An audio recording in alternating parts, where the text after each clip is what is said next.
Hello students, it is nice to once again come back to you. Now we are going to start with the next chapter, chapter number 12, Gravitation. And in this one we will be mainly seeing about planets and satellites. So we call this chapter as Gravitation, that's the way it was been mentioned in the syllabus also. The actual syllabus chapter is chapter number 6 in there is a gravitation, but in this book it has been given several divisions, so it is chapter number 12. Syllabus is given here, you can take a look. Keplers Law of planetary motion, law of gravitation, and then acceleration due to gravity. So today we will be seeing till acceleration due to gravity, and then we'll continue in the next few classes accordingly. Now the first thing is Keplers Law of planetary motion. There's one guy called Johannes Kepler. He and Sir Isaac Newton, both of them, they were quite counterparts. They were, you can say it's kind of even they were friends, and both of them, they had a lot of predictions about planets and big masses, big objects. So we're going to see about these things today, how they came to a lot of predictions, and it is now still, it is given as a laws for us. Okay, so let's go ahead. So we're going to see about Kepler's law of planetary motion. So this is entirely focused only on planetary motion, how planets move. So if that planetary motion is something which we are going to consider, so we need to consider about the first and very important object called Sun. And we know all the planets are revolving around the Sun. So we have various planets, and these are all going around the Sun. So these are the various things we can draw about all the 8 planets revolving around the Sun.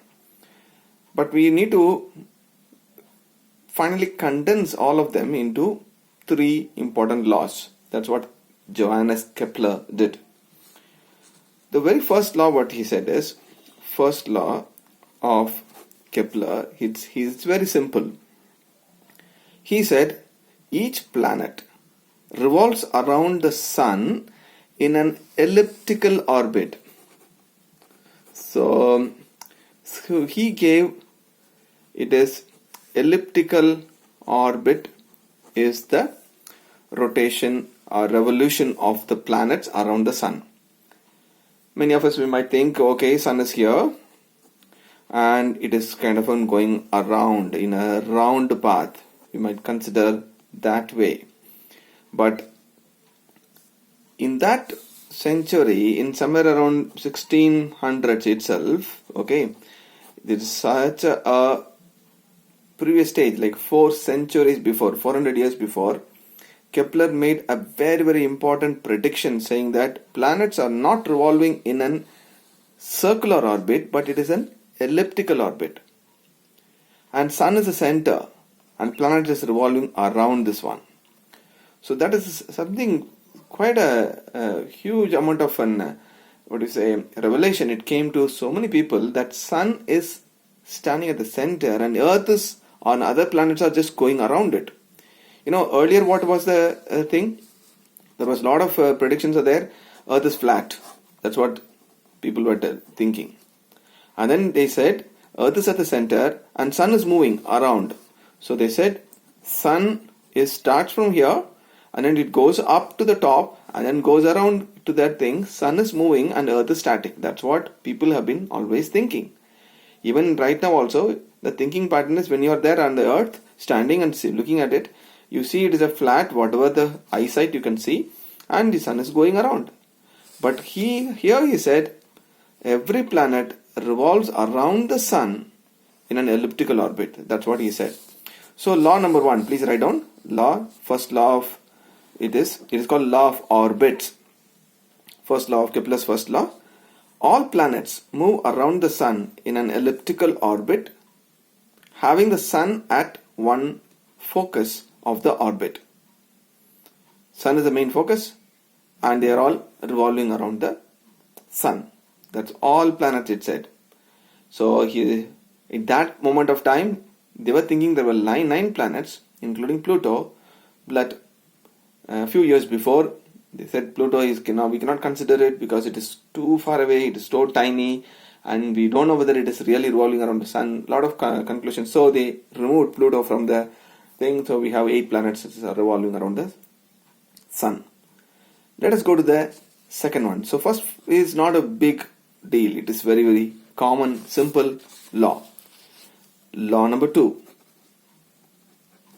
Kepler's second law. What he predicted in second law is, so of course it is a elliptical orbit. Then he said sun is not at the center of the elliptical orbit. It is not exactly the center. It is somewhere in its side of the elliptical orbit. So when Earth is moving, maybe let us consider Earth is moving in that elliptical orbit. So the Earth, when it moves from one point to another point, maybe you can consider here, it is going from A to B, and we make a line here, and we make a line here. So this is the area in which it is taken, and A to B, it takes time. It takes a particular time. Now from here, as a planet comes closer and closer, and now it is going to the closer proximity of sun, it is a closer proximity of sun.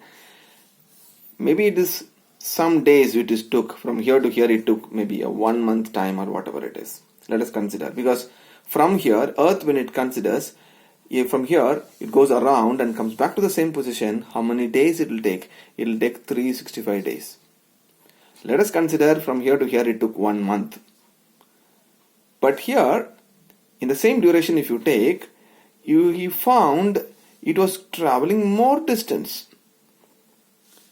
In 1 month, you would have traveled this much, from C to D. And when you keep a kind of an line which is joining the sun and then this one, and he found this is the area.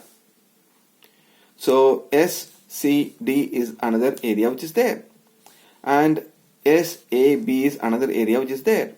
So he found C to D, it is traveling more distance in the same 1 month. This is the one, for example, 1 month I have told. So this is also, for example, another 1 month from A to B, it was traveling a short distance. Now what is that happening here? What is the conclusion that you can make? That means when the planet is far away from the sun, it travels slow.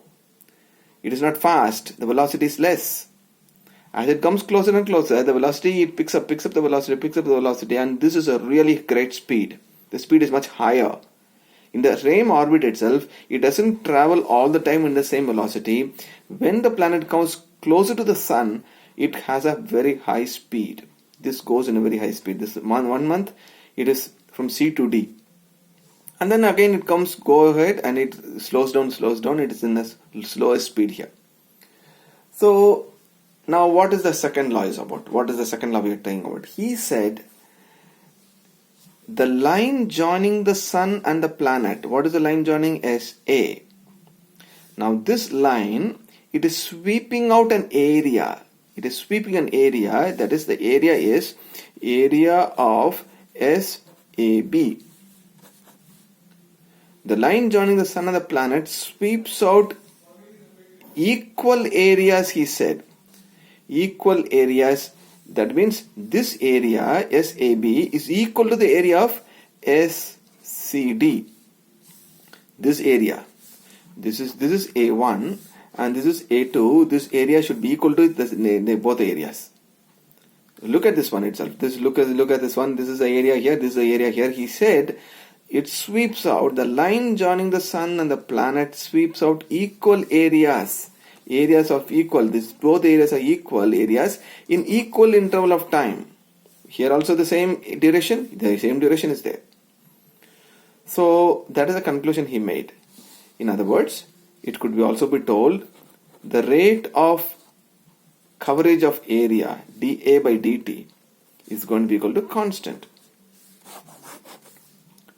the areal vector, the rate of change of area covered is going to be equal to constant. So very important conclusion. Shall we read this one? Please draw this diagram. Draw this diagram. Write A and B, C and D, A1 and A2. This area of SAB is equal to area of SCD. Now look at the law. You can write this law according to the line joining the sun and the planet. Please write down this way. The line joining the sun and the planet sweeps out equal areas in equal interval of time. It is just a one line law.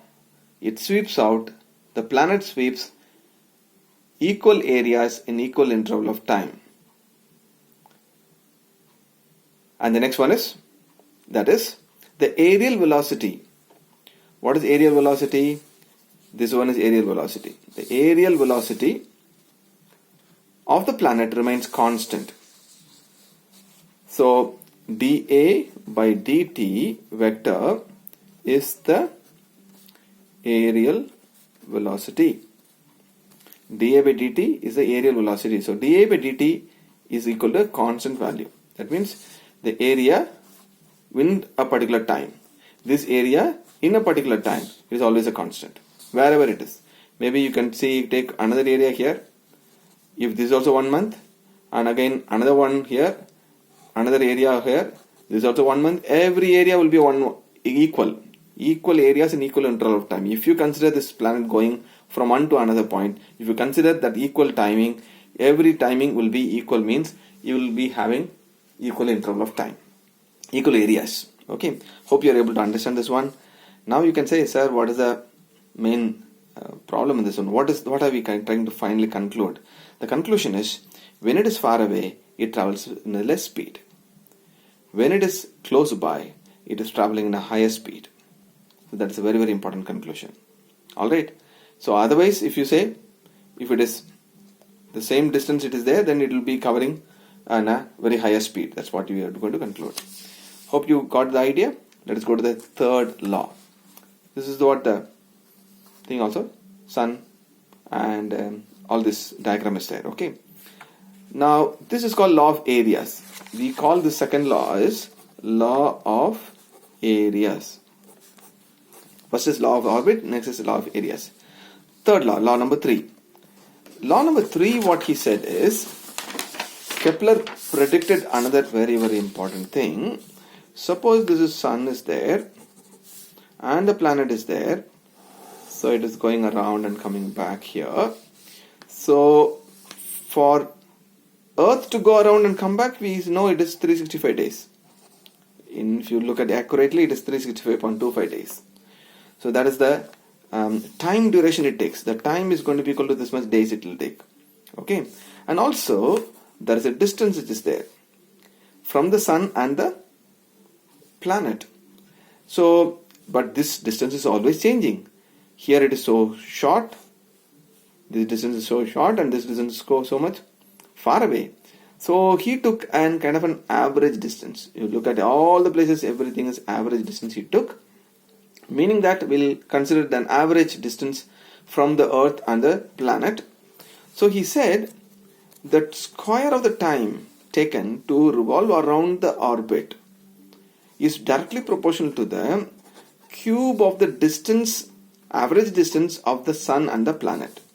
So that is a kind of an relation between how far you are from the sun, and there is a timing taken also to revolve around the sun. So he said the square of the time taken to revolve around the planet is directly proportional to the distance from the sun and the planet. So you can write down third one, the square of the time period of revolution of any planet around the sun. The square of the time period of revolution of any planet around the sun is directly proportional to the cube of its mean distance from the sun. Cube of its mean distance from the sun. What is T? Time period of revolution around the sun. Time period revolution of planet around the sun. What is R? Mean distance of planet from sun. Okay, so T square is directly proportional to R cube. Now what is the conclusion here? Now this is sun is there, Mercury is here. This is Mercury, and next is Venus, and next is Earth, and next is Mars. Now look at this one. Mars will have a greater distance from the Earth, from the sun. This is a greater distance from the sun. If this is greater, then Mars will take more time to revolve and come back. Then the time period also will be increased. The next one after Mars, it is Jupiter. Jupiter is much more far away distance. The R increases. The more the distance of the planet from the sun, more time of revolution it will take. So square the distance or time period is directly proportional to cube. So you can write down the more the distance from the planet to the sun, then more is the time period of revolution around the sun. Conclusion. Okay, so hope you got this one idea. Please write this one. Okay, and then the final conclusion also. Now you can say it is T square is proportional to this one, so T is going to be equal to T square is going to be equal to K times of R cube. This is also on the conclusion. It is K is a constant here. Okay, now there is a full derivation of how these laws can be derived. So derivation of Keplers law, that is given optional. So it is not compulsory that we need to do this second law and third law. So we can just give a pass. I am not going to explain it further. We see the one important conclusion, dA by dt is equal to is constant, and that is again the next conclusion which you will get here is T is square is directly proportional to R cube. That's also it is there. Okay, now we'll go to the next topic. The next topic is very important topic, Newton's law, universal law of gravitation. So Newton's universal law of gravitation we're going to see. Okay, so please write down. So Newton made a very important prediction and it became a law also. What he said is, you take the entire universe, all the universe. So there are so many planets are there, so many stars are there, and there a lot of galaxies are there all around. So even if you look at even on the earth, okay, everything around the whole of the universe, any two bodies are there, even a tiniest of the tiny particle to the huge of the huge body in the whole universe. Every particle attracts every other particle, a huge body and a small body also, as two stars also. One sun is there and earth is also. And even if you have something near your table now, your mobile phone and your book, a small mobile phone and it says small book, right? Any mass, all of them attracts every other body. Whenever there is a two body system is there, then it will attract each other. Now this attraction is given by a force. There is a force of attraction between both these bodies here. So that is called as Newton's law. He predicted that force of attraction is directly proportional to product of the masses. This mass m1 means this is the mass m2. Maybe this is the mass m1 means this is the mass m2. Product of the both the forces. This two means these two masses product. These two masses means the product of the two masses. Maybe two stars means two stars product, and divided by inversely proportional to the square of the distance between the centers. So this is R. From here to here, center, R. Square of the distance between them. So Newton said there is always a force of attraction between any two bodies in the universe. Your pen is there and your book is there, it has attraction. I said about a mobile phone and your book. and you can have a glass of water and then some other body, there's a wall which is there, to both of them they have an attraction force. Everything is pulling each other, everything is trying to pull each other inside with a force, and this force is proportional to the product of the masses. It depends upon how huge the masses are, and it depends upon the distance between the two masses. More closer, then more is the force. More far away, less is the force. Alright, so you can write down the, first of all, the definition here. The definition is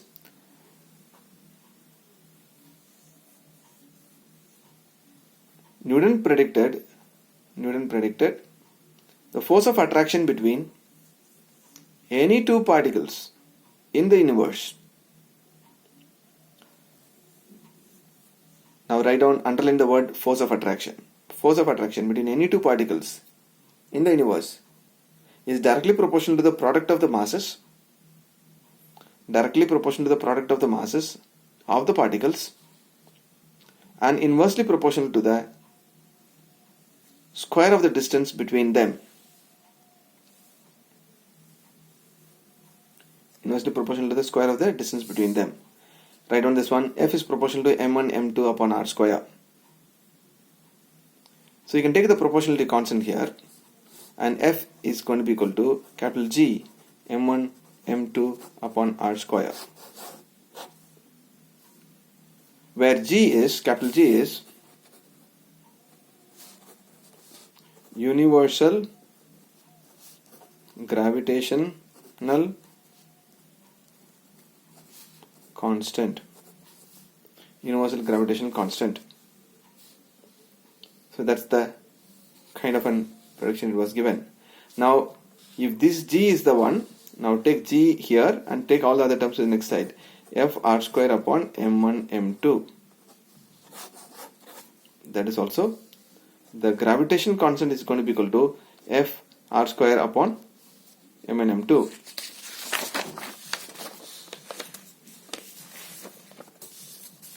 Followed by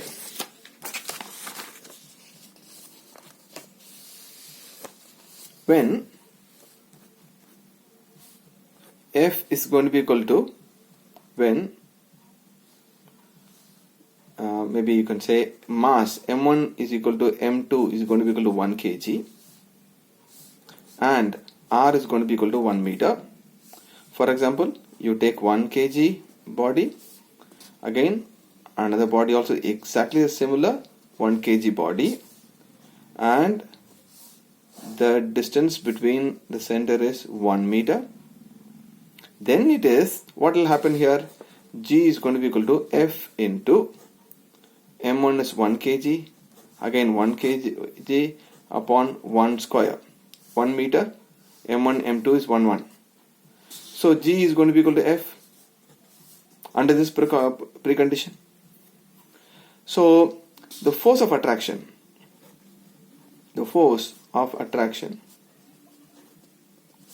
is equal to gravitational constant. It is equal to gravitational constant. So what does it mean by that? Force of attraction is equal to gravitational constant. That means the G value is given as 6.67 into 10 to the power of minus 11 newtons. 6.67 into 10 to the power of minus 11 newtons. So 1 kg body separated by 1 meter of distance, how much is the force of attraction these two will be having? Very, very less. So less. 0.000000, 8 zeros, 10 zeros, and here it is again 1 and a 0 and 6, 7 newtons. Very less force would be there, very, very less force in between these two bodies when it is separated by 1 meter distance. So that's what Newton predicted. Newton predicted these two bodies have a force of attraction. That force of attraction, it is not so much powerful enough to move this body and come closer. It will be standing there only, but both of them, they will be smiling each other with a force, which is an attractive force. And that attractive force is very, very small. That is 6.67 into 10 to the power of minus 11 newtons. Okay, that is a force. Okay, so in other words, maybe you can say this is F here. In other words, what is G SI unit is? So G also, it's going to be equal to, G is like this. So G could be given here as 6.67 into 10 to the power of minus 11. So we already predicted about what is the value of G is. G is going to be equal to F R square upon M1 M2. So it's going to be called here as Newton, right? And then this is meter square and per kg minus 2. So that is going to be the SI unit of this one. Alright. So the next part is you know about the SI unit. Its SI unit is this much. So SI unit, Newton meter square kg minus 2. Dimension.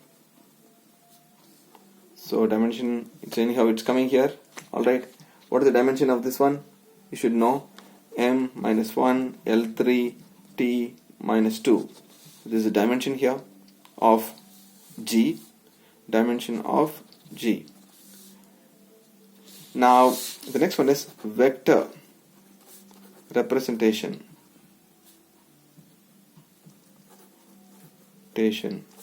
of gravitational force. What is the vector representation of this one? Now consider these two bodies here. One body is M1, another body is M2. Please draw this one. And this is separated by a distance of R. Now look at this one very, very carefully. What is those things we are writing here? This M2 will start pulling this body. M2 is start pulling this body with a force F12. Now again writing. Let F12 be the force exerted by M2 on M1. So M2 is exerting a force on M1, trying to pull it here with a force of F12. Alright. Similarly, M1 also will try to pull this body with a force of F21. So write down F21 be the force exerted by M1 on M2. So when M2 is exerting a force on M1 and trying to pull it, so you have to take a distance from here to here. From M2 you need to take a distance. That is called R21. R21 is the distance here. So from M2 it is pulling here towards this direction. So you have to take a distance from M2 towards M1 is R21. Similarly, if you look at the other side of it, this M1 is trying to pull this force, pull this body towards this one, and the distance is taken from R12. R12 is the distance which is taken. Alright. Now we will try to write the same thing. Alright. So R21 distance from M2 to M1, and R12 is distance from M1 to M2. Alright. So the next thing is what you will write, what you will do here. Now we need to write the same formula. Therefore, force F12 is going to be equal to, vector is going to be equal to, what is F12 vector? This is the one, because M2 is trying to pull this one. So you get here as G times of M2 into and M1, because M2 is trying to pull this body, M2 into M1 upon R square, and the distance, the direction of the distance is this distance. R21 is the distance which is here, because from M2 you are going to have it till M1, so it is going to be R21 cap. It is a unit vector. R21 cap is this one. Now look at this one. F12 is this direction, R21 is this direction. There is an opposite direction, so you got to put minus sign here. Okay, so it's going to be called as force on M1 due to M2. Similarly, the next one, force on M2 due to M1, F21 vector. That means this is here, it is trying to pull this body. That is called F21 vector. This F21 vector is trying to pull this body here.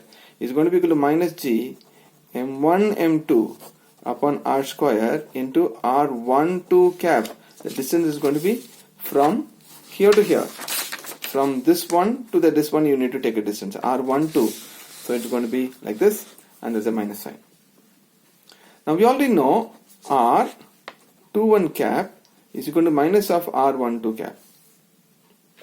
Alright, so these two are opposite in direction. When it is an opposite here, so what is the conclusion then? Therefore, F21 is equal to minus of F12 vector. F21 is equal to minus of F12 vector. So both of them are equal and opposite.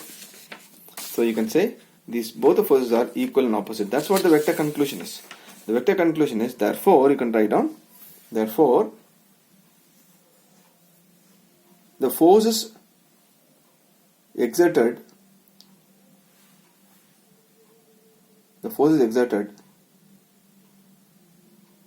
on each body is equal and opposite. Okay, so now look at this one. Look at this particular final conclusion. F12 is going to be equal to F minus of F21. There are four conclusions there. It is always attractive force. First one is these both of us are attractive force. Second one is then action is an action reaction pair. One is giving an action and one is giving a reaction. So it is an action reaction pair is there. Okay, force exerted on two bodies on each other are equal in magnitude and opposite in direction. The next one is these are a central force. Central force means both the bodies are coming at the center. From the center of the body to the next center of the body it will act. It is the center of the force. Next one is completely independent of the presence of other bodies and in the medium in between. So it doesn't depend on any of the bodies in between here. Suppose these two bodies are there and it is kept in the water. So it's all water here. And from here to here it is only water in between. So even you put in water, will the force will be same as different? The force will be same. That's what it is, that it is independent of the any medium in between. Suppose it is another huge body is here close by, and these two forces are also, two bodies are there. Now when you consider these two bodies, this force will still be unaltered by the bigger body. Look at this one. That's what it says. They are completely independent of the presence of other bodies and of the properties of the intervening medium. It's quite clear. Alright. So this is the things. You can take a look on this gravitation constant, and then this is the CGS unit and SI unit and all these things, and that's the way it is. So with this I close, and we will do the rest of them about gravity tomorrow. What is gravity and other things, we'll do it tomorrow. Please read this one. Gravity also you can just read it once and then we'll do it later. Okay children, thank you.